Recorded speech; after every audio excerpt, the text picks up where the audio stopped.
je to tu veľmi dobré a môžete prísť aj na budúce, to bude výstava, ale my vám ideme práve ukázať zvieratá, čo tu máme.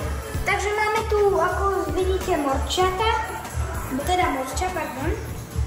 Je to čápinko, naše najstaršie zvieratko, už ich poznáte. Je tu areál. A robím aj prednášky a ak chcete nejaké výstavy, tak budem vám oznámiť medzi príspevky, že robím niekedy výstavu. Tuto sú činčely, tu sú myšky, tuto sú pagekony,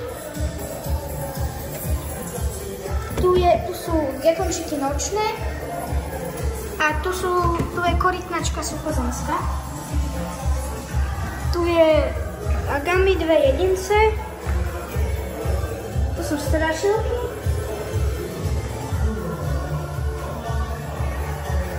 Tuto je modlivka azická.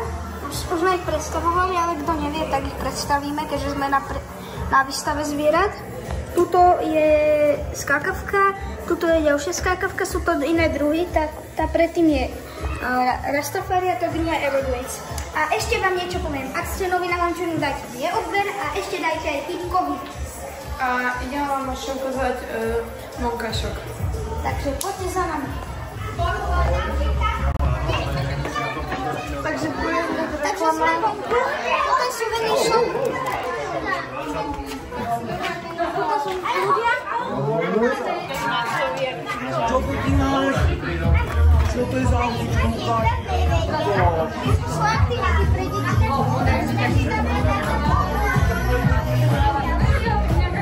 Každý rok nás nájdete v Šenkviciach a ešte nás môžete nájsť aj v Makoviciach.